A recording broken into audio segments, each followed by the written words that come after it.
Bueno, buenas tardes a todos. Estamos una tarde más aquí en el encuentro que tenemos asiduamente los Eternautas. Hoy con mucha expectativa por mi parte para venir a comentar esta película que nos trae Matías Néspolo hoy. Matías, buenas tardes. Hola, buenas tardes. Y que, bueno, tengo mucha curiosidad por saber por qué nos ha traído al debate esta película que, bueno, creo que va a generar un debate intenso y controvertido porque la película no es ni más ni menos que Anticristo de Lars von Trier, eh, director que está por segunda ocasión en este encuentro semanal que tenemos los Eternautas. Traigo a colación la anterior vez que nos visitó con la película Melancolía y que hoy nos vuelve a visitar con esta película tan claustrofóbica y tan desafiante, diría yo, para la que, bueno, quien no la haya visto, espero que, no sé si podemos hacer un poquito de sinopsis, porque la verdad es que, por lo menos del arranque, y que yo tengo muchas ganas de saber las opiniones también de Lázaro y de David. Lázaro, David, buenas tardes. Hola, Hola, buenas. hola, hola, hola, Bu- buenas. Bueno, pues yo esta película no la conocía, no sabía de su existencia, conozco al director. Una película del año 2009, sí, que, bueno, está dentro, ¿no?, de esta trayectoria en la que Lars von Trier siempre nos interpela y nos abofetea casi con el cine que elabora. Una película que, para quien no la haya visto, simplemente vamos a hacer una pequeña exposición de motivos o de arranque, ¿no?, con esta pareja que vive en este idilio sexual y afectivo y que sufre la desgracia de perder un hijo a raíz de un accidente, con con un hermoso epílogo que arranca en blanco y negro y que con esta música de Händel nos va introduciendo poco a Pero, poco en esta... Dime, David. no, que has dicho curiosamente que empieza con un epílogo, has Ah, dicho. Y es prólogo. prólogo. Gracias, David, gracias. Con este prólogo, ¿no?, y la melodía, ¿no?, de Händel, que nos va introduciendo de una manera tan armoniosa en una situación terrible, ¿no?, como es la pérdida de un hijo pequeño, un bebé de unos 2 años aproximadamente, que cae se precipita por una ventana en una noche nevada, mientras los papás consuman el acto amoroso de una manera frenética y en perfecta comunión de los cónyuges. Una película muy explícita. A partir de Es un, ahí, es un principio de porno con lavadora, ¿eh? bueno, Porque sale la lavadora girando también. sale la lavadora girando también con ese sentido metafórico. Y a partir de ahí, pues la película nos encierra en ese universo de los dos personajes, en una búsqueda de la paliación del dolor, de la restauración, eh, de devolver al status quo, pues un dolor tan desgarrador como tiene que ser la pérdida de un hijo en esas condiciones. Sí, Eh, digamos, perdona, te interrumpe, digamos sin entrar demasiado en lo que sería la sinopsis de la trama argumental, sería la historia tal vez de un duelo, la historia de superación de una pérdida. Lo que pasa es que la película se plantea así y me parece que va más allá. Perdona si tenías algo más que decir, si no quería introducir dos o tres cosillas bueno, no, está bien. No, Yo, no, yo lo acaba. único, lo Perdona. único que iba a decir que en esta película, ¿no?, que tiene un increscendo también muy interesante, ¿no?, pese a estar trabajada con un fuerte cultivo de los diálogos, donde se manejan muy bien los silencios, tiene una marcada presencia la naturaleza como casi un personaje más, ¿no?, del film o de la película, y que, bueno, acorde con esa presencia del personaje y la estética de la película. Hoy me he puesto esta indumentaria que es, en fin, lo más florido que he encontrado por casa, ¿no? Esta chaqueta de la que tengo, además le tengo un especial recuerdo y afecto a esta chaqueta, un día explicaré por qué, y debajo un jersey rojo que de alguna manera refleja y oculta a la vez, ¿no? La pulsión, la sangre y todo lo que está debajo, ¿no? Palpitando en esa película y en esa historia que nos cuenta Lars von Trier. Entonces yo ahora quisiera, Matías, preguntarte directamente, Sí, ¿por qué nos traes esta película? sí. ¿Quieres vernos aquí desgarrándonos los unos a los otros controvertidamente? Bueno, con toda sinceridad, pero va por delante una brevísima aclaración, que es una nota bene importante. Yo me incorporé a los Eternautas de manera tardía, lo confieso, y de manera casi reciente. Y me acabo de enterar, para sorpresa mía, que habéis tocado Melancolía de Lars von Trier. No tenía ni idea. Es más, acabará esta emisión y yo iré a buscar en archivos esa edición para ver qué contabais de Melancolía. Fue Tal vez, no sé si me hubiese atrevido, o tal vez sí, no lo sé, digámoslo así. Si hubiese tenido presente ese precedente, valga la redundancia. Simplemente la cuestión de por qué se me ocurrió esa pregunta, esta propuesta, digo, es una cuestión puramente personal y casi egoísta, casi egoísta. Es una película que creo haber visto, con esta vez debe ser la cuarta o tal vez quinta vez. Me persigue desde hace años de múltiples maneras y es una película no solo para mí.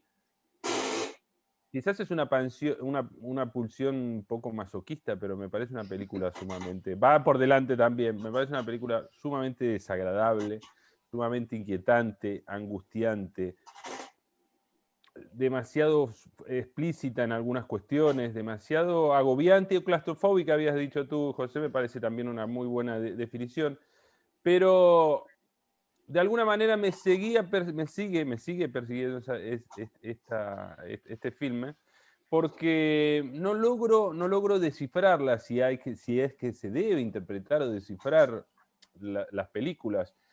Es como una especie de, pongamos por ejemplo, a una de esas, aquellos clásicos de la literatura de los que los críticos deconstructivistas se vuelven locos, porque el sentido es casi lábil o evanescente y siempre se les escapa más allá y se puede ensayar cualquier tipo de interpretación que ese clásico de la literatura lo contiene, da de sí o tiene suficientes mimbres para soportar cualquier tipo de estructura interpretativa ad hoc por sobre de la dimensión y de la naturaleza que sea. Con esta película me pasa eso. Es más, diría que entiendo una cosa diferente o un sentido completamente diferente cada vez que la visiono. Y lo que tenía era muchísima curiosidad o dudas, y quería plantearlo, a ver qué me decían los compañeros eternautas, qué les parece esta película. Si la experiencia era realmente tortuosa, la experiencia de visionado era realmente tortuosa como la mía, o al contrario, o no, y qué interpretación daban. Diría que esta última ocasión, y para entrar a algo más, bueno, no me voy a quedar en algunos detalles, digamos, técnicos y demás, pero evidentemente que tiene algo de la factura cinematográfica de esta película que cautiva. Más allá del guión, que sabemos que el guión, no solo la dirección es de Lars von Trier, sino el guión también del danés. Uy, Se quedó ahí cortado. Tiene algo desde la factura cinematográfica enganchado. ¿Se me escucha bien? ¿O tengo Ahora problemas sí, de ahora conexión? sí, ahora ahora sí. sí. Que te deja de alguna manera cautivo ahí adentro de su universo. Bueno, se ganó, creo que la mejor fotografía en el Festival de Cine Europeo. Creo que la actriz Charlotte Gainsbourg se llevó también una Palma de Oro a Mejor Actriz. Tiene varios premios en los pequeños festivales del recorrido, sobre todo europeo. Y sin duda la fotografía y ese tipo de trabajo exterior es muy bueno y debe ser un elemento. Pero a mí me parece que debe tener algún tipo de otro tipo otro tipo de elemento. Es más, voy a tirar una palabra para ya comenzar el debate y me callo. Diabólica, que te enreda en un universo de sentido refractario y a la vez sumamente perverso. Decía, en este último visionado creo que comprendí cosas o interpreté cosas más desagradables aún que no había interpretado en otros visionados. Sabemos que la von Trier, también no hace falta reponerlo, pero tiene un largo expediente de controversia y polémica, ¿no? Digamos que su prontuario polémico es más largo que las barbas de un profeta, para decirlo de manera bonita. Y también así es muy conocida su faceta o su variante de misoginia, casi explícita. Y esta película hace gala de todo eso.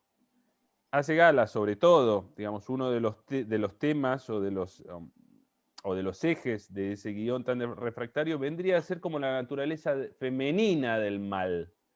La naturaleza es siempre concebida desde una perspectiva femenina y en algún momento del guión se dice, bueno, la naturaleza es el templo de Satán. El estudio académico de crítica cultural que hace la protagonista, la mujer, la madre que ha perdido un hijo, es sobre las brujas y sobre la quema de brujas en el siglo XVI, etcétera, etcétera. Pero hay como si fuera una identificación de esa mujer con su naturaleza profunda, esa naturaleza que es el templo de Satán. William Dafoe, el protagonista masculino, le dice en un momento, anida también en tu interior, la naturaleza anida en el interior femenino, porque la naturaleza gobierna los cuerpos femeninos, ¿sí? Y hay una identificación de la mujer con esa naturaleza profunda del mar. En este visionado creo concebir completamente lo opuesto. No es tan misógina la película como parece. Si nos atenemos a las cuestiones, digamos, más pragmáticas de la trama, quien comete un asesinato, quien ejerce también la violencia y que comete finalmente un asesinato en esa pareja disfuncional o esa familia rota en duelo, es el hombre. Quien sobrevive es el hombre. Quien interprete, quien ve ese mal. Propia, ¿no?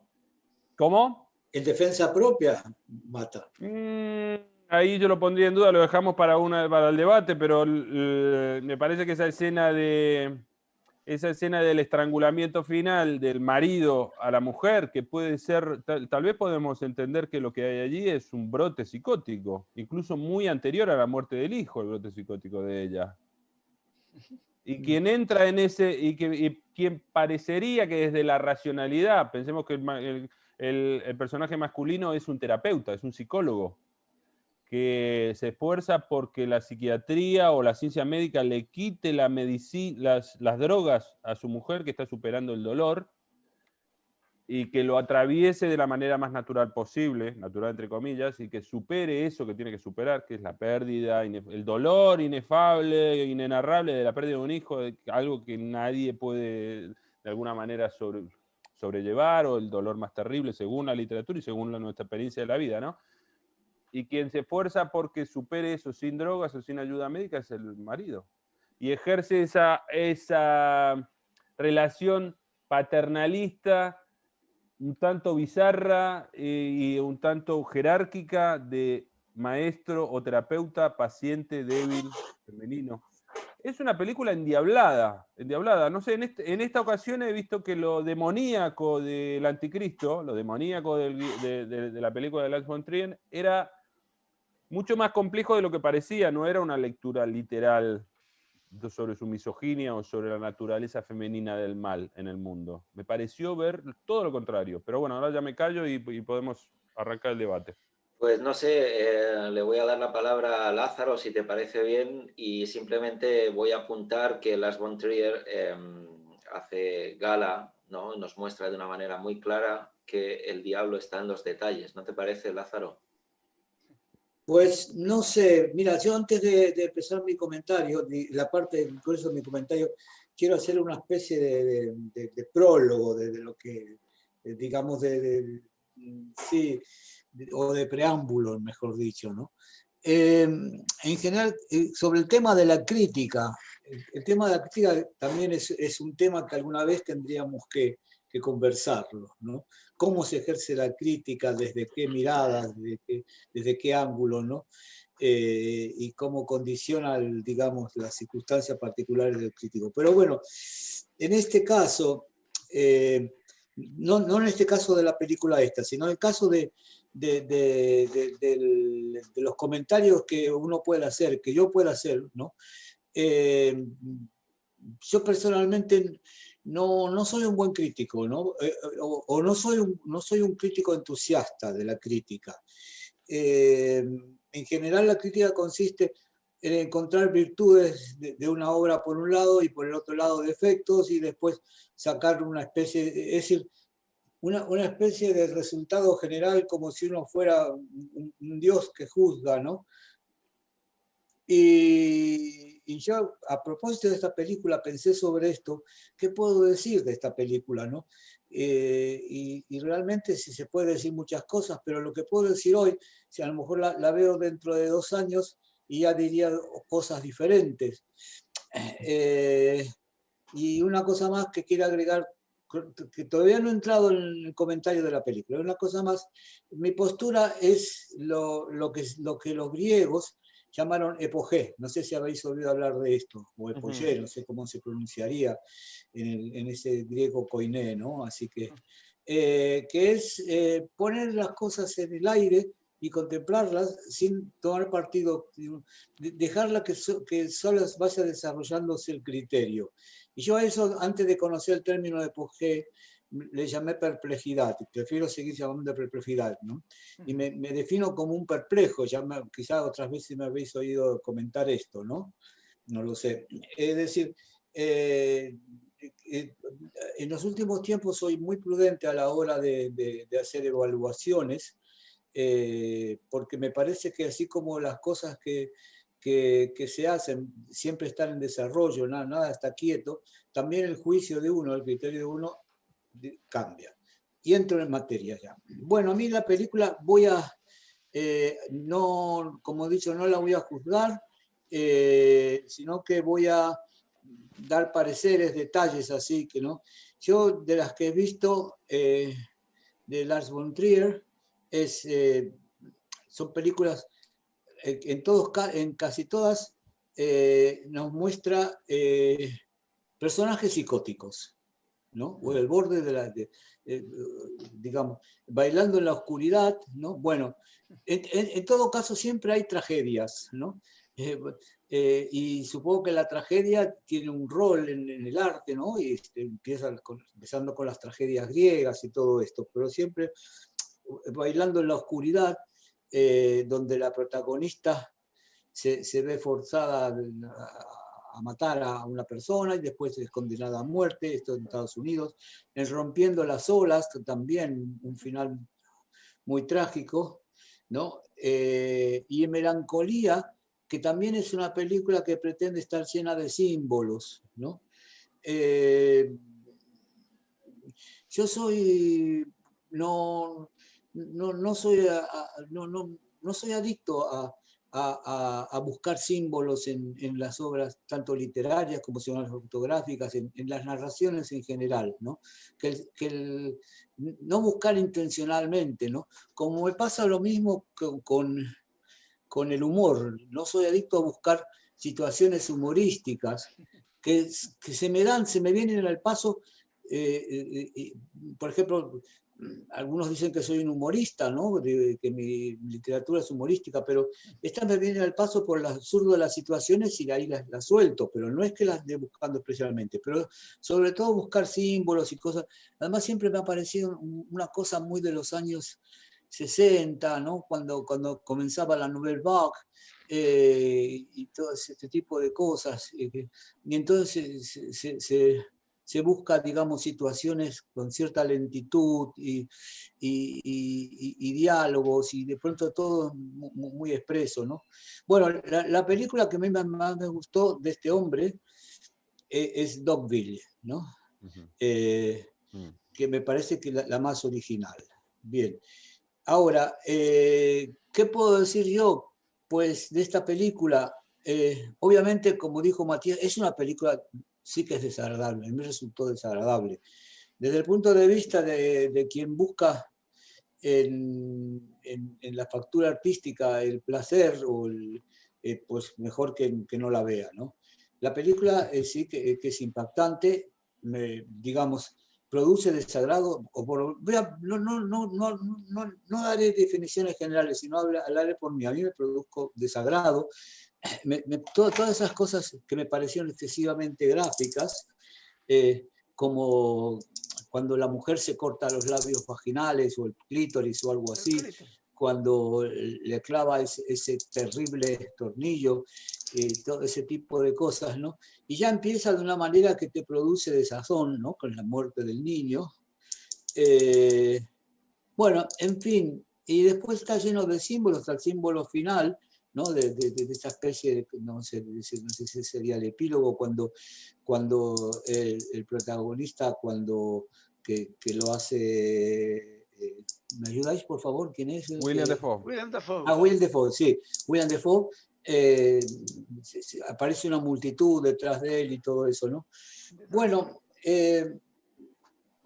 simplemente si tuviera que dar una opinión tajante, si la película es buena o mala, jamás podría darla, ¿no? No creo que de casi nada se pueda dar. Pero bueno, solamente digo esto, me parece extraña y se ha dicho, ¿no? Que no puedo dar un parecer, imponer un parecer, simplemente decir lo que a mí me ha suscitado, ¿no? Me ha suscitado desagrado, rechazo, repulsión, ¿no? Y si eso es lo que este hombre, este director, Lars von Trier, pensaba, quería hacer, digamos, quería suscitar en el público, pues en mi caso lo ha logrado perfectamente y supongo que en muchos otros casos.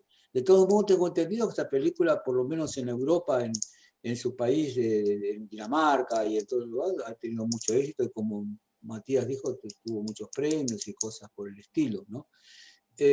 Bueno, sí que hay muy buena fotografía dentro de los parámetros que tiene este hombre, Lars von Trier, de usar la cámara, digamos, no usar cámara fija, ¿no? Sino que cuando con unos colegas suyos montaron un tipo de cine que le llamaron un grupo, ¿no? Que se llama Dogma 95, y sí que tiene originalidad de juego de cámara y todo este tipo de cosas. Y sí que es claustrofóbica, porque prácticamente hay dos personajes, ¿no?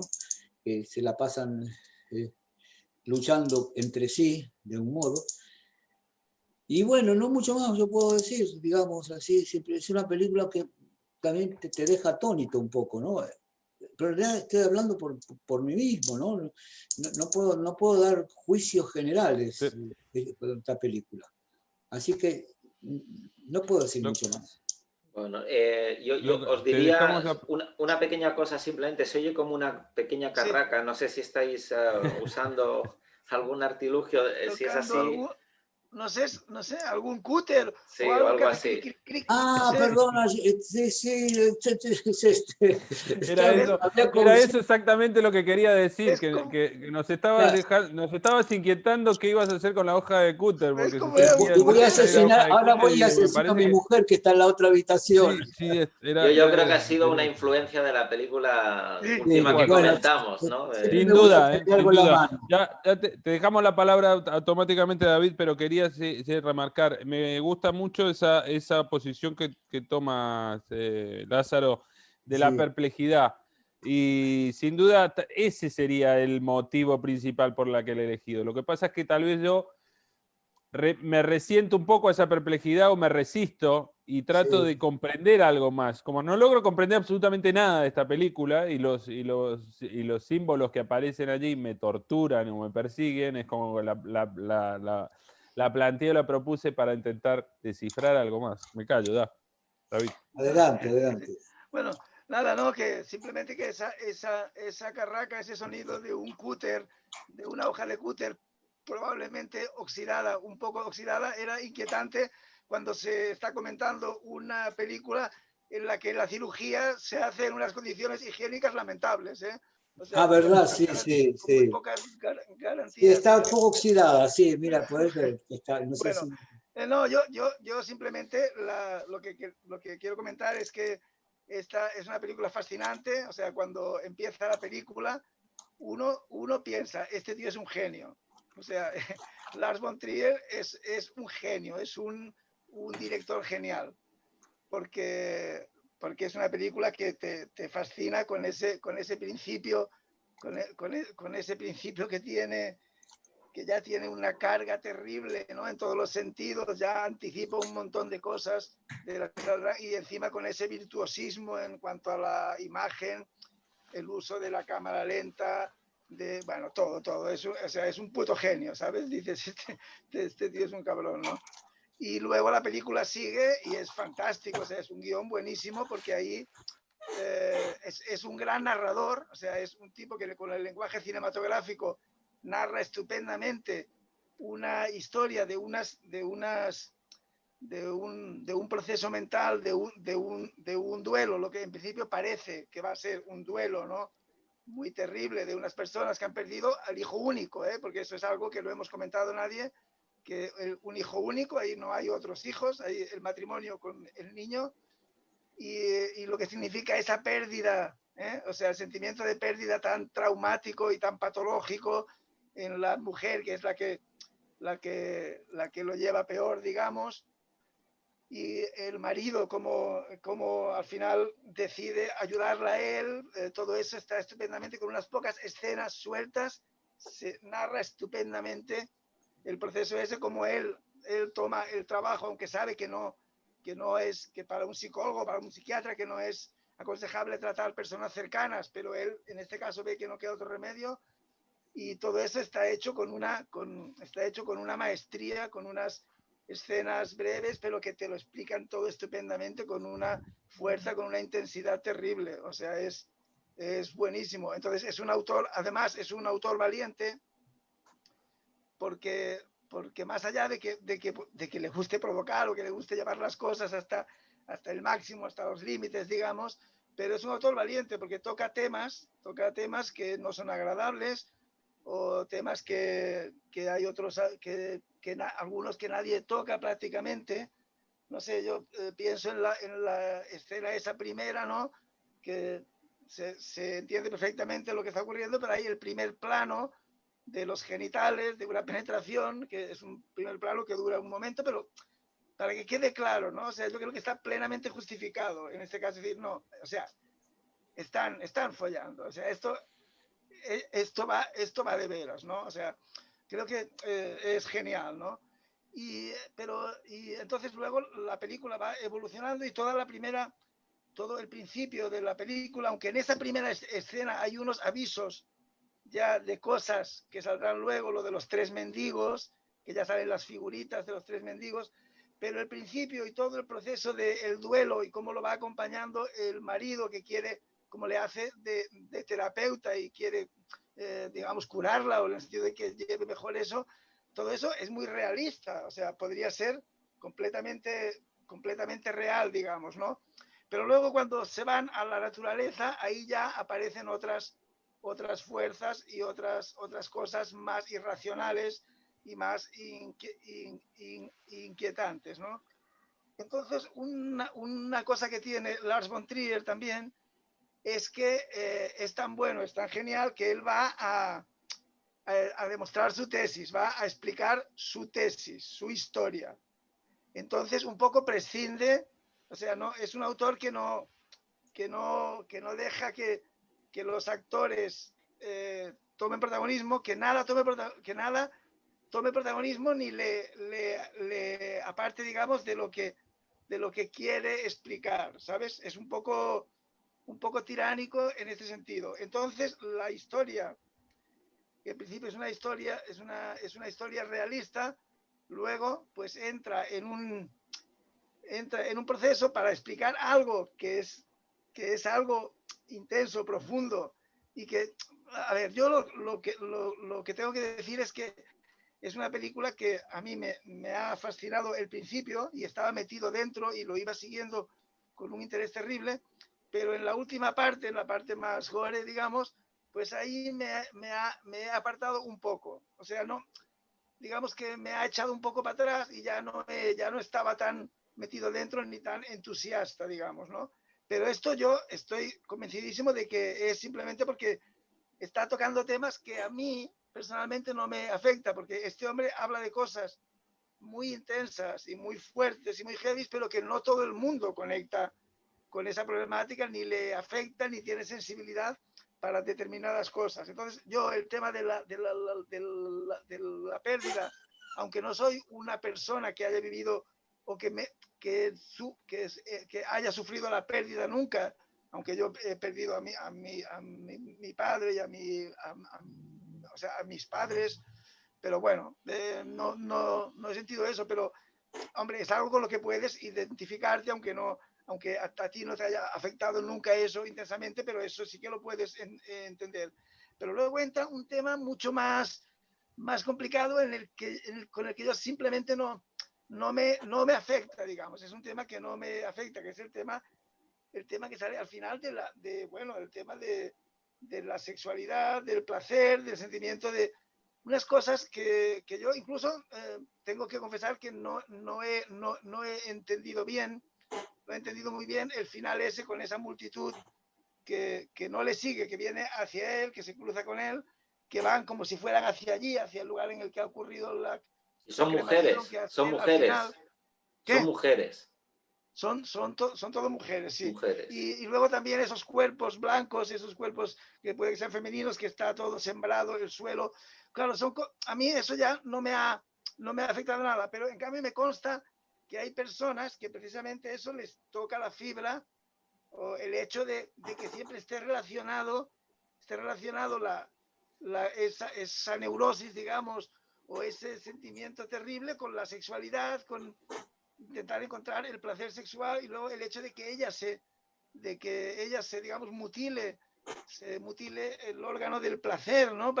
Todo eso a mí sencillamente no me afecta. En cambio me consta que hay personas, porque he comentado esto con algunas personas que han visto la película, que la película esta les deja hechos, bueno, suelen ser mujeres, hechas polvo, porque es que dices que yo me estaba viendo ahí, o sea, les toca algo muy, muy auténtico, pero a mí al final me ha tirado un poco para atrás. Yo, por supuesto que es una película que al final habla de cosas irracionales, digamos, pero yo, claro, la última no, la escena de entre los muchos coitos o entre los muchos revolcones, los muchos polvos que salen, el último con él, cuando, claro, yo ahí, eso ya creo que para demostrar, para su tesis, entra en cosas que no, bueno, ya me da miedo usar la palabra verosímil, porque ya sé que no, una película así quizás no tiene por qué ser verosímil, pero claro, el hecho de que del golpe que le da, pues él queda sin conocimiento cuando están en pleno acto sexual, y ella al final con una madera le pega un golpe en los genitales a él se queda desmayado, sin conocimiento. Entonces, sin conocimiento, pues ella lo masturba y consigue no solo una erección, sino una eyaculación. una eyaculación que encima pues es sangre, es un semen sangriento, quizá por el golpe que él le ha dado, pero es que además mientras está él desmayado, un simple desmayo, pues ella le perfora un hueso con una con una barrera, una manivela, con una un manivela, berbiquí, ¿no? que eso es completamente imposible, que una persona con una pierna que no está sujeta, que alguien con una barrera de esas le perfore un hueso en un momento a lo mejor, eso es imposible. Y luego luego le pone ahí, es que yo como he sido mecánico, pues yo en estas cuestiones, incluso estaba ya pendiente a ver si le ponía la tuerca, y cuando ponía la tuerca giraba en el sentido que es para apretar la tuerca, y no la ponía al revés. En películas muchas veces ves que eso lo hacen de cualquier manera, que no. Y luego le llaman llave inglesa en la traducción española, cuando era una Stilson, no era una, pero bueno. Es imposible que un hombre que se ha quedado con un desmayo por un golpe, pues que le barrene el hueso a una mujer que no podría hacerlo, luego le pone eso. A mí eso ya, digo, no, o sea, es una exageración total para explicar su tesis. O sea, a él le importa un pito ni la verosimilitud, ni los actores, ni que se luzca el actor, que no, lo que están para cumplir con lo que él quiere contar, ¿no? Y yo simplemente lo último no lo entiendo bien, no conecto, no me impresiona, porque ya me he apartado un poco, me he retirado al ver que la cosa va por ahí, toda esa atención, esa inmersión en la que yo estaba, pues. Y luego, claro, tiene cosas la película, lo de los animales, que es muy inquietante todo, que luego resulta que los tres animales que salen, que es un ciervo, un zorro y un cuervo, son esos tres mendigos también. Lo de los tres animales, claro, es muy inquietante. Yo curiosamente, un día que estaba paseando por Vilafranca muy temprano de mañana, que yo salgo a pasear, salgo para andar, pues vi a una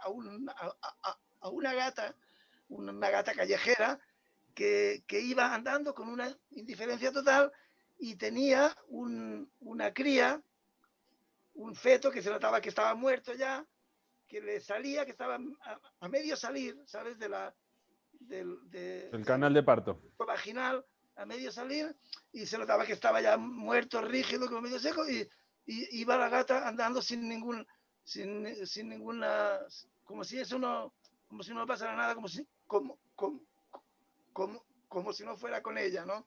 Entonces, cuando vi en la película lo del ciervo, la cierva, que también ocurre eso mismo prácticamente, pues dije, ostras, caramba, me impresionó. O sea que está hablando de cosas que están ahí, que existen, y que hay personas que precisamente les toca justo en lo que. Ahora, a mí particularmente no. A mí particularmente esa segunda parte, cuando entra ya la cuestión más diabólica, porque ella, al final resulta que ella ya estaba maltratando al niño ya. Ella, cuando el niño aún vivía, cuando se fue con el niño allí, como si hubiera una influencia maléfica de esa naturaleza, de ese bosque, de ese espacio, digamos, porque ya resulta que ya estaba maltratando al niño, y esos lamentos que oye, esos llantos, en realidad quizás sí que se lo estaba infligiendo cuando le ponía los zapatos al revés, que al niño resulta que le hacían daño y se quejaban, pero ella, ahí hay una influencia maligna, ¿no? Hay algo, no sé, no acabo de entender bien. Habéis hablado sobre el tema misoginia, o todo lo contrario. No, a mí se me escapa un poco, porque no me afecta el tema. Yo, en realidad, soy un tío como muy sanote, digamos, y hay ciertas cosas morbosas que no me afectan, porque no tengo la capacidad quizás para imaginármelas o para entrar ahí. Pero bueno, no quiero hablar más, dejo que otras personas sigan opinando sobre el tema. Bueno, muy bien. A ver, me gustaría alguna puntualización de lo que acabas de exponer, David, que me parecía muy, muy interesante. Ya cedo la palabra a José, que tengo ganas también de escuchar su opinión. Personalmente no encuentro ese punto que analizaba, sobre todo en la segunda parte, que tal vez es un problema igual de verosimilitud, y fue muy entretenido tu análisis y demás, que sí, es cierto, hay como una especie de juego con el exceso en la película. Y en esa segunda parte lo hay. Yo creo que no es tal, porque se pueden hacer todo tipo de interpretaciones o de matices en esos elementos que pueden ser excesivos, como por ejemplo la escena donde le barrena, donde perfora la pierna y demás. Yo no sé por qué de la primera vez que la vi entendí que le estaba perforando los gemelos, no que estaba perforando la tibia, por ejemplo. Yo no me imaginé que con ese taladro pudiera perforar el hueso, y que esa piedra de afilador que le estaba sujetando a la pierna fuera el eje a atravesar al hueso. No me lo imaginé en un momento, pero yo entiendo que es todo demasiado excesivo y hay un juego con eso. Pero dentro de las cosas que has nombrado, sí es cierto que ese exceso o ese forzar al límite la verosimilitud de la historia y de cómo se está contando es real y es cierto. Pero yo creo que eso es un elemento más, o por lo menos así me gustó entenderlo desde el primer momento que vi este filme. Decía antes que hay una suerte de relación un tanto perversa entre ellos dos, y el lugar que ocupa paternalista o de superioridad del marido, que es pareja y que está implicado emocionalmente en ese rol de terapeuta, que sabemos que eso que no se puede hacer a nivel profesional, no se puede hacer, no puedes tratar a un paciente que es tan cercano. Pero hay un punto más, creo yo. El dolor de él no se manifiesta en ningún momento, solo es una escena. Es una escena Esa es la clave. Esa es una clave importante es de un la escena. llanto desconsolado en el momento del cortejo funerario que van a enterrar al hijo. Y luego él está en una frialdad absoluta y superioridad, atendiendo a la mujer convaleciente, atendiendo a la mujer que tiene que atravesar el duelo. Eso me parece de una perversidad increíble, me parece a mí. Y lo que sí yo siento en toda esa segunda parte donde viajan a la naturaleza y habíamos dicho todos los matices o los juegos de sentido que le da la von Trier a esa vuelta a la naturaleza, no por algo se llama Edén, ese lugar que de Edén no tiene nada, porque parece una ciénaga diabólica, y perdón por abusar del epíteto, esa ciénaga diabólica con la aparición de los animales, que los animales luego nos damos cuenta que son esos tres mendigos. El dolor, la desesperación y el desconsuelo es la representación de esos tres animales que forman parte de una constelación que no existe y que tiene un punto esotérico también, porque no están esas estrellas en el firmamento. Pero esos animales no solo eso, sino que hablan, tienen una presencia un poco rara en la historia. A mí me gusta entender toda esa parte, tanto onírica, un tanto surrealista de esa segunda parte, como un viaje hacia el interior de un delirio, de un brote psicótico. Si bien había dicho Lázaro, todos los personajes de Las von Trier no suelen tener todos los personajes de Las von Trier un punto psicótico. Aquí en esta peli me parece que eso está claro.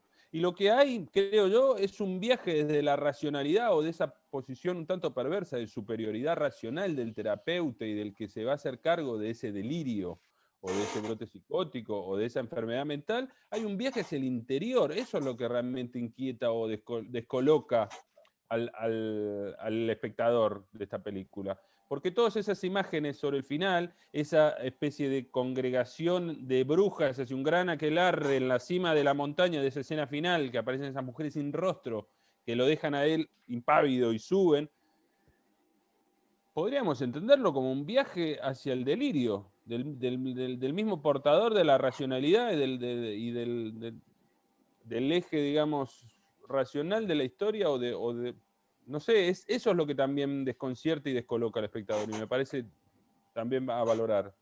Y perdón porque me extendí mucho, David, José, a ver cómo lo entiendes tú. Bueno, pues yo voy a deciros que a mí para mí probablemente sea la película más incómoda que he visto. Es bastante repulsiva en algunos momentos, como habéis dicho, ¿no es cierto? Tiene escenas tremendamente perturbadoras y muy probablemente me identifico también con lo que ha dicho David, así como espectador. Estoy simplemente dando no una opinión, sino las sensaciones que la película me ha transmitido, y coincido mucho con lo que ha dicho David en cuanto a esa adhesión a la excelencia narrativa del arranque de la película, tan excelsa en ese prólogo, ¿verdad? Tan celestial en su concepción y maléfica en lo que nos cuenta.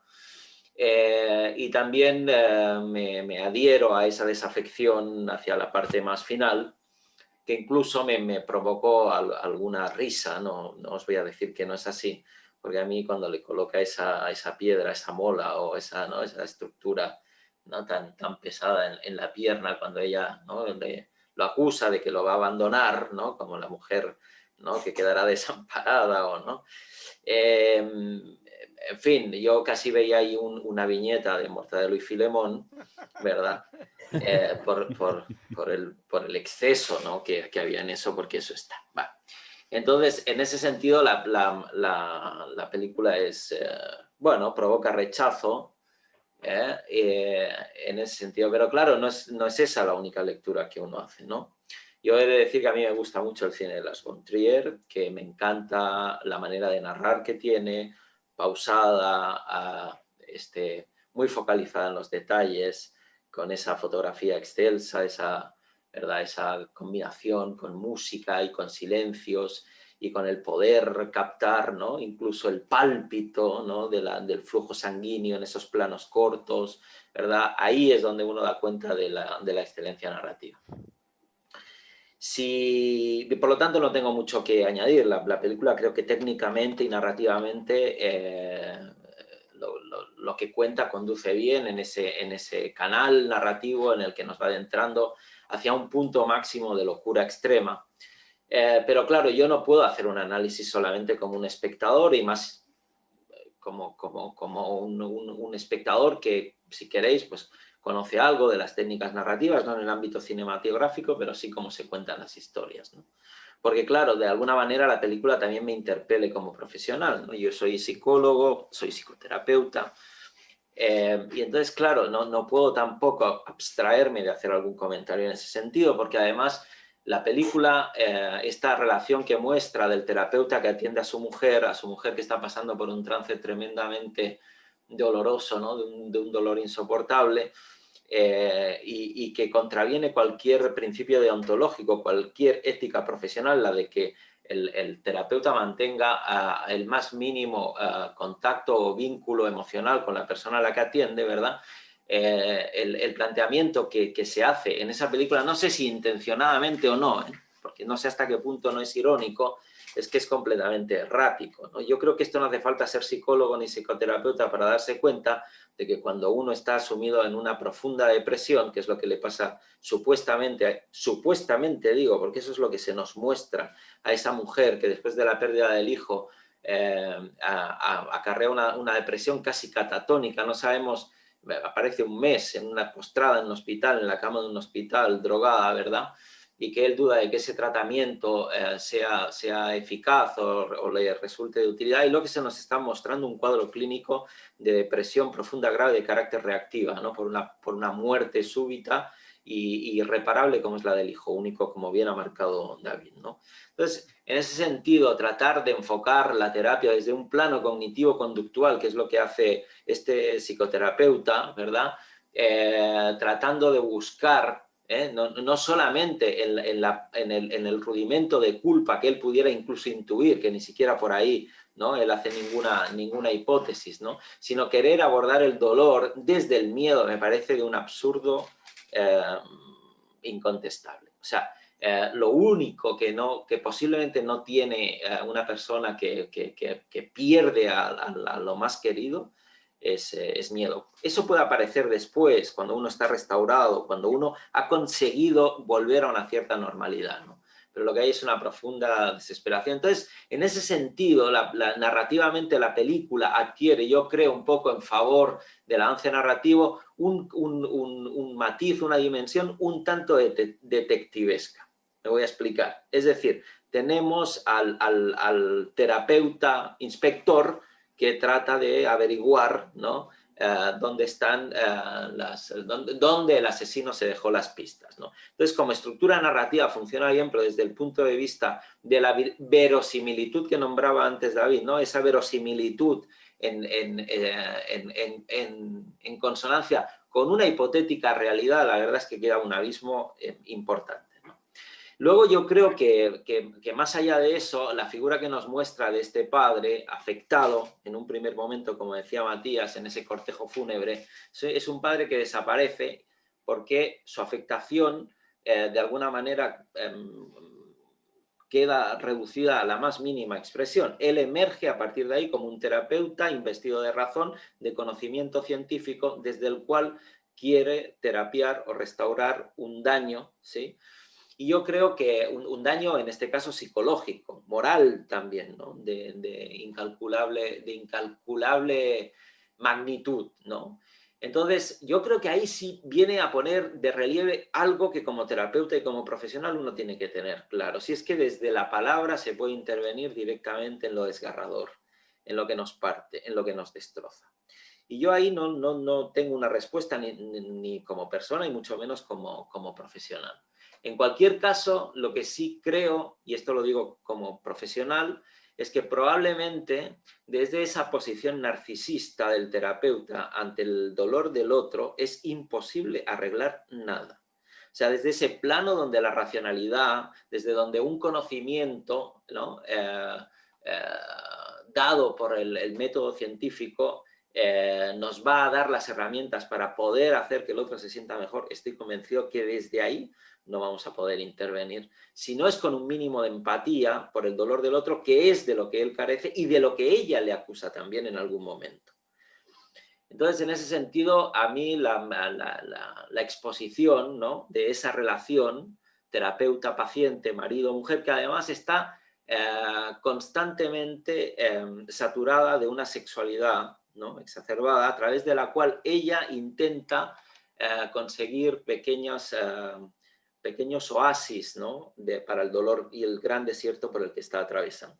Como si la sexualidad fuera un lugar al que recurrir para calmar el dolor y que de alguna manera no es del todo incierto, porque justamente el patrón de respuesta sexual es incompatible con muchos otros, ¿no? Entre otros, pues, por ejemplo, el de la tristeza, ¿eh? Uno no puede follar si está triste y uno no puede follar si tiene miedo.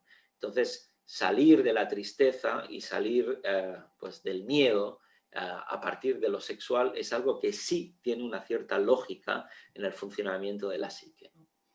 Entonces, yo no sé hasta qué punto Lars von Trier, que además él venía, por lo que he leído, también de atravesar una fuerte depresión que lo dejó con una pregunta sobre su capacidad creativa y productiva, de alguna manera la película viene a reflejar algo de su propio dolor, algo de su propio proceso patológico, y lo que está haciendo con total legitimidad es crear un producto artístico en el cual probablemente está proyectando gran parte de su propio malestar como sujeto, ¿no? Entonces a mí eso no me parece mal, ¿no? Otra cosa es que nosotros queramos entender o sacarle algún tipo de lógica a lo que él nos muestra. Por lo tanto, a mí en ese planteamiento narrativo de esa relación entre el marido y la mujer, terapeuta-paciente, inspector, asesino, ¿no?, que son un poco los ejes ante los que estamos, pues sobre todo en esa relación puramente del terapeuta con la paciente, me parece que la película es errática, o la historia que nos cuenta es errática justamente por eso, ¿no? Porque creo que habría que haber ahondado en tratar la desesperación, en tratar la culpa, en tratar la tristeza, principalmente viene a tratar el miedo. ¿Qué te da miedo? Entonces parece utilizar, ¿no?, pone, ¿no?, esa terapia gradual, progresiva, ¿no?, de exposición, aquello que te da miedo, con una técnica muy básica en formato de pirámide, que vamos a poner en la base aquellas cosas que te dan miedo pero puedes afrontar, y en la cúspide de todo, ¿no?, este elemento que es inafrontable para ti, y que en la medida en que vayamos subiendo peldaños o escalones es que nosotros vamos a conseguir trabajar en una dirección que es la de la cura por pura exposición al miedo. Esto en algo de esa naturaleza no funciona, no tiene razón de ser, ¿no? Pero bueno, más allá de eso es lo que se nos muestra, y por otro lado se nos muestra también, yo creo que de una manera un tanto fraudulenta, y aquí sí que voy a ser, en fin, exigente, porque David, por ejemplo, me conoce que soy exigente con esas cosas, ¿no? Y yo creo que al espectador, ¿no?, al lector, hay que engañarlo, pero hay que engañarlo desde la honestidad, ¿no? Y lo que nos muestra desde el arranque este director con esta película, en la historia que nos va a contar, lo que nos muestra no es una pareja en un contexto psicótico. Es más, a ella no se la muestra prácticamente hasta muy al final como alguien que posiblemente está padeciendo una psicosis. Me tengo que poner un poquito de luz, que se está yendo el sol y... Nadie encendía las lámparas. Sí, porque se está yendo el sol y si no... Vamos Lo a apunto ver. para próximas emisiones. Nadie encendía las lámparas, de Felisberto. Vale, vamos a ver. Entonces, os estaba diciendo, ¿no?, que con algo que yo soy o tengo una hipersensibilidad es con esta manera a veces que tenemos los narradores de engañar a los lectores. Claro, al final si me vas a contar que esta señora es una psicótica, que está en medio de un delirio, que dentro de ese delirio ella tiene impulsos, ¿no? Un fuerte impulso de aniquilación, en este caso, de aquello que tiene que ver con lo que la condena a una feminidad tradicional y por lo tanto quiere erradicar al hijo como garante de su feminidad, quiere erradicar también al marido o al hombre, que en ningún momento lo muestra como alguien que la domina, sino todo lo contrario, un pelele que está constantemente a disposición de su placer sexual, como si su única función fuera sostener, ¿no?, por un lado, ¿no?, el goce de ella a nivel sexual y luego su bienestar emocional, ¿no? Entonces dibuja también a este hombre, ¿no?, en esta manera. Y si lo que verdaderamente de lo que nos quiere hablar Lars von Trier, ¿no?, es de que en lo femenino puede existir también una tremenda maldad, yo creo que tampoco no es el camino a la hora de mostrarlo, porque más allá de esos excesos finales, de esa relación tóxica y patológica que acaba con la muerte de ella a manos del marido, no se nos muestra en ningún momento un contexto, una personalidad psicótica, ¿no? Entonces, yo entiendo que un terapeuta, alguien que está acostumbrado a manejarse con pacientes, no puede ser ciego a la presencia de la psicosis en su propio entorno de una manera tan ingenua, ¿no? Entonces a mí eso me despista también un poco y me hace perder fuelle e interés en una historia que por momentos tiene un increscendo muy, muy importante, ¿no? Más allá de eso, yo lo que diría es que me resulta no solamente perturbadora, sino innecesariamente pornográfica la película. No lo digo por las escenas de sexo que pueden ser más o menos, en fin, explícitas. A mí eso no me molesta, pero, en fin, este exceso, ¿no?, con una metapornografía, ¿no?, esa eyaculación sanguínea, ¿no?, todo eso me parece llevarlo hasta un lugar que a mí, más que adherirme a la historia, me disuade de continuar en ella. Pero esto obviamente es una percepción particular, propia, ¿no? Entonces, a mí la película, primero, me gusta haber asistido, ¿no?, conocer esta película que no conocía. Creo que tiene el gran mérito de ser valiente y arriesgada. Yo creo que la valentía y el tomar riesgos en lo narrativo es algo que, independientemente del resultado, hay que tenerlo en cuenta y valorarlo. Es una película que yo creo que está hecha y concebida desde la más absoluta libertad y desconsideración hacia quien la va a ver, al espectador. Y en ese sentido yo creo que hace gala de una soberanía, ¿no?, que no sé si siempre tenemos los creadores, porque muchas veces estamos supeditados, ¿no?, en fin, a cuestiones que nosotros mismos nos podemos autoimponer, y en ese sentido no es una película completamente libre, ¿sí?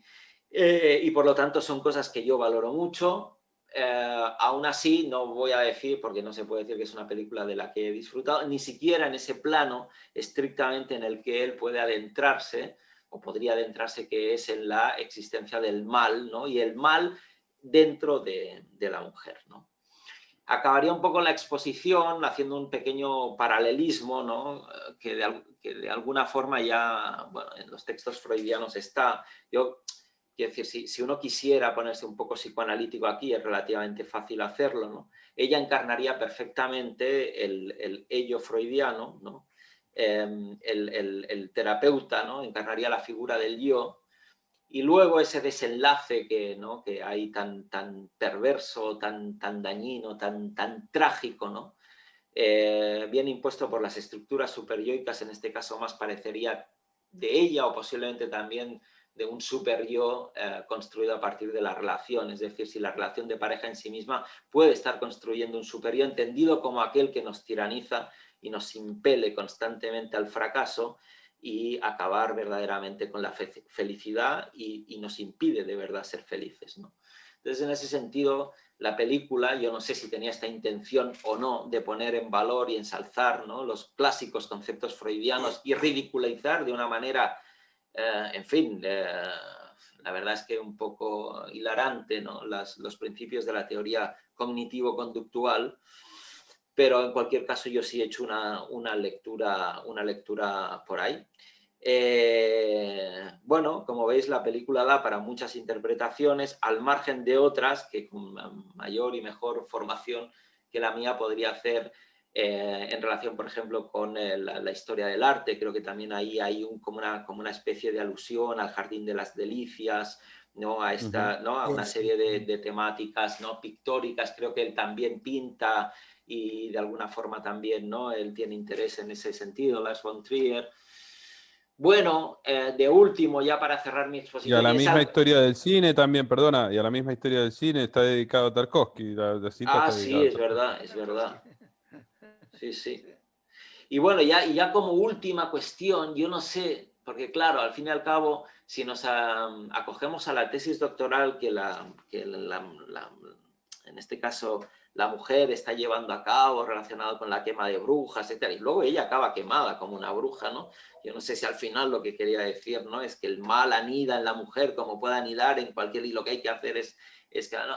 esta cosa de llevar la sexualidad tan cerca de lo demoníaco, ¿no? Porque esto es una cosa medieval, ¿no? Prácticamente superada, pero que aquí parece retomar casi como una tesis que a mí me desconcierta en alguien que es capaz de hacer una producción artística con ese grado de libertad, ¿no? Bueno, y un poco por ahí iría mi tesis y mis impresiones, ¿no? Respecto de la película, que, aunque me ha perturbado bastante su visionado, yo creo que a mí me despierta mucho más interés en la obra de Lars von Trier del que tenía incluso hasta ahora, que ya era bastante, ¿no? Sobre el Perdón, final... yo quiero agregar Sí. dos bocadillos, perdón, Matías. Sí. No, una cosa, me causó gracia lo que había dicho David antes, de que, bueno, que él se considera sanote para identificarse con las cosas. Pues a mí me pasa lo mismo, me parece que soy bastante sanote para que esas cosas, para revolcarme en esas cosas, ¿no? Y sí, digamos... no me podía identificar.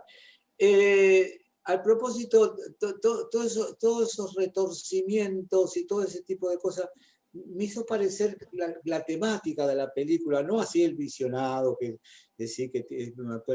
me hizo parecer cosas de los años 60, que quizás vosotros no habéis vivido, pero se buscaba, me acuerdo por lo menos así en la bohemia de Buenos Aires, que se buscaba símbolos en todas las cosas y se buscaba un énfasis en eso de Patel de Bourgeois, y todos eran malditos, todos querían ser uno más maldito que otro. Yo, mea culpa, yo también jugaba al malditismo. Y todo eso que ya pasó después, ¿no? Y el psicoanálisis, por supuesto, y ver en todas las cosas que uno hacía, que te rascabas la cabeza y bueno, empiezas a ver qué pulsión edípica había en el rascado de cabeza, ¿no? Bueno, ese juego me pareció así, es una impresión mía, seguramente subjetiva, como todas las impresiones individuales, pero me pareció un poco antigua. Y sí me identifico con eso de Zanotti. Y yo, por último, esa película me hizo acordar, este realizador me hace acordar mucho de uno que me gusta mucho más, que es Haneke, ¿no? Que hizo una película también muy cruel, ¿no? Funny Games, juegos peligrosos, una cosa así, no sé si la habéis visto. No. Funny Games, sí. Sí, que es terrible, que te hace sufrir también. Si alguien la ve la quiere comentar, pero sobre todo la obra maestra de él, de las que yo he visto, que es La Cinta Blanca, ¿no? Muy buena. Buenísima. Esa película es redonda, ¿no? Así que, y sin recurrir a elementos así fantásticos, porque hasta en Funny Games aparece un elemento fantástico, que es cuando una parte de la escena que la mujer mata a uno de estos asesinos, pero el otro coge, digamos, da marcha atrás, rebobina, ¿no? Y entonces lo resucita, ¿no? Pero bueno, no, yo quería agregar esos bocadillos que no sé si aportan mucho, pero adelante.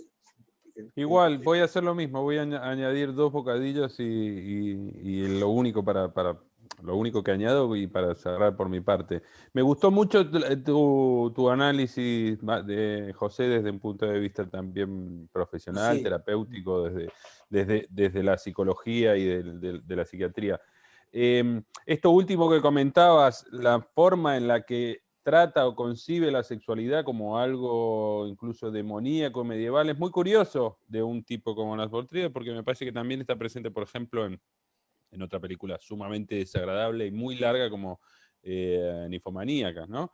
Ese tratamiento tan bizarro de la sexualidad. Y es muy curioso, tal vez es una, bueno, no sé, no quiero arriesgar que sea una obsesión personal del tipo o una especie de fantasma dentro de su universo creativo, pero está ahí y es sumamente también inquietante y desestabilizadora. Pero me gustó mucho el análisis que hacía, sobre todo en ese giro que lo tildabas de fraudulento. Y realmente me tengo que sacar el sombrero porque tengo que coincidir contigo que hay una especie de trampa fraudulenta que se le plantea al lector, pero a ti te sonaba mucho más desde el punto de vista terapéutico profesional. ¿Qué clase de terapeuta eres si no la ves venir, el brote psicótico o la patología? Estaba ahí desde el minuto cero y no la ves venir y aparece de la nada. Me parece que ahí has dado en el clavo y es un punto que no sé si es una mancha en el filme, pero es un punto flaco que no está del todo bien logrado y eso irrumpe de pronto en la película y produce una torsión en la trama brutal. Y me parece que no me equivoco si sitúo esa escena como esa especie de puesta en abismo, punto ciego, que es el momento en que se da cuenta con las instantáneas del niño que le ponían los zapatos al revés, ¿no? Sí. Ahí es donde, sin previo aviso, sin que el espectador tenga ninguna señal o lo haya preparado de ninguna manera, irrumpe eso que se supone que estaba allí siempre, y es lo patológico, ¿no? O lo psicótico, o lo que fuera de la enfermedad mental grave. Irrumpe ahí de pronto y ya la trama gira, se torsiona por completo y sigue por otro lado. Y claro, ahora teniendo eso presente como lo marcabas, me parece que ya las cosas empiezan a tomar otro cariz y uno se pone de manera más crítica. Sinceramente, ante todo lo que habéis dicho, lo único que puedo hacer es agradeceros porque de alguna manera me habéis quitado la perplejidad encima y de alguna manera me he desenganchado de esta película tan nociva y tan desagradable, porque ya no necesito verla una quinta, una sexta vez para entender nada, porque no quiero entender más nada. Ya por lo menos le veo las costuras. Me puedo desembarazar de ella sin culpa. Bueno, pues está Yo bien también porque... coincido con ese. Tu análisis ha sido muy bueno, José. Yo también, sí, realmente pues, lo estaba pensando mientras lo estabas explicando. Sí. pues gracias, os agradezco los halagos porque como diría César Martín, que quizá algún día lo podamos tener por aquí presente también como tertuliano. ¿A quién? A César Martín, a César, ¿sí? Ah, Él diría que quien no agradece un cumplido es porque espera dos, ¿no? Entonces, gracias por lo... Bueno, de alguna manera la película a mí me interpela directamente, ¿no? Por una doble condición, ¿no? Entonces, en ese sentido, no puedo ser indiferente, ¿no? a esas cuestiones, ¿no? Pues muy bien, no sé si tenéis algo más que añadir, David. Yo una última cosita que es último por bocadillo, alusiones, bocadillo. es eso, un bocadillo también en parte por alusiones, porque no estoy de acuerdo con una cosa que ha dicho Matías, que es que esa relación de la pareja cuando ella está trabajando el duelo de una forma tan traumática y tan terrible que le parece, ha dicho que le parece incluso perverso el que él esté tan frío y tan controlador y con esa superioridad. Yo ahí creo que claro, es que sí que es cierto lo que ha dicho José, que se complica la cosa o pierde verosimilitud por el hecho de que él pase realmente a hacerle una terapia, una terapia. Pero en una pareja que les ha ocurrido algo como eso, que han perdido a su único hijo, si es pareja y continúan juntos, que hay muchos casos en los que se acaba la pareja con eso, y hay alguien que se derrumba tanto como ella, el otro automáticamente compensa por la ley de la compensación, y el otro, si quiere precisamente ayudarla, el otro se aguanta firme. Es que no puede desfallecer, porque entonces sería terrible. No. No, en ese Eso sentido... muy verosímil, precisamente. En ese sentido yo te doy completamente la razón. Eso Es un verosímil, principio, sí. ese es un principio de la teoría de sistemas de Bateson Claro. aplicado a la comunicación, y que en medicina, Exacto. y procedente de la medicina, que es la homeostasis, todo sistema tiende a la autocompensación. Exacto. Y cuando Si uno de ella los... está hundida, él tiene que mantener el tipo. Es que eso lo hace de forma natural ya. Lo que descompensa o hace de alguna manera poco creíble esa compensación es que eso se hace desde el narcisismo de la razón y no desde la empatía y desde la humildad, que es el único lugar desde el cual uno puede rescatar a alguien que se está ahogando de esa manera. Entonces, ahí es cuando uno entiende que hay cierta impostura, quizá al servicio de esa estructura narrativa que nos quiere llevar hacia un lugar determinado. Simplemente Sí, no, te doy la razón también, David. Lo que pasa es que incluso desde el sentido común y desde el conocimiento a pie de calle en toda relación de pareja, cuando uno se rompe, el otro sirve de puntal. Es así y así funcionamos. Pero me parece que la película estaba mostrando algo más que eso. No era el marido, o no es el marido que apuntala a la mujer en un pozo depresivo o en un proceso duro. Es otra cosa que me parece mucho ahí. Por eso decía, tiene un punto perverso, esa relación ya está enrarecida. Ahí es donde no acababa de cuajar dentro de la normalidad. Y nombraba o enunciaba de esa manera que tiene él, de esa frialdad del padre que no se manifiesta en ningún momento. Es solo una escena que muestra el dolor del padre frente a la pérdida del hijo. Y luego es completamente inmune. Una cosa es mantener el tipo. Una cosa es mantener el tipo para apuntalar al otro, y otra cosa es cero empatía, cero capacidad de dolor, cero capacidad de sufrimiento, y estar en una posición que José decía, narcisista supremo, que interviene allí como si fuera un deus ex machina. Es una cosa más complicada, me parecía a mí, como que eso ya enrarecía esa Es situación. decir, bueno, desde el punto de vista psicoanalítico, sería justamente el lugar al que jamás debe caminar el analista, que es identificarse con el sujeto supuesto al saber, ¿no? Que es este que veníamos, ¿no? Que hemos comentado en algún otro momento. Y que además él sale de su dolor, ¿no? En esa escena del cortejo, cuando la mujer se desploma directamente, y a partir de ahí interrumpe su llanto y va a rescatarla. Y ya no volvemos a ver al padre afectado y solamente vemos al terapeuta, ¿no? Inquietado por devolverle o restaurar la salud emocional a la esposa, ¿no? Entonces, bueno, en ese sentido yo creo que ya hemos...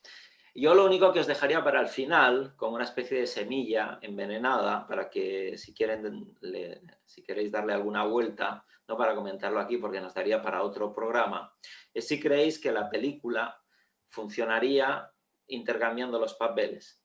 Exactamente, justo al revés, que ella fuera la terapeuta, que él fuera el hundido, que ella fuera la narcisista, que él fuera el que encarna, ¿no? y abriga el mal supremo de la destrucción del hijo. Bueno, lo dejo ahí simplemente como una posibilidad, por si uno quiere darle una vuelta más a la rosca. Pues si no hay nada más, excelente tertulia la de hoy, intensa y perturbadora, y os invito hasta la próxima, a la siguiente sesión, ¿sí? En la que analizaremos una película, un cuento, un libro o algo que nos apetezca comentar. Muchas gracias y hasta la siguiente. Chao, hasta la siguiente. Hasta luego, gracias. Vaya bien. Chao.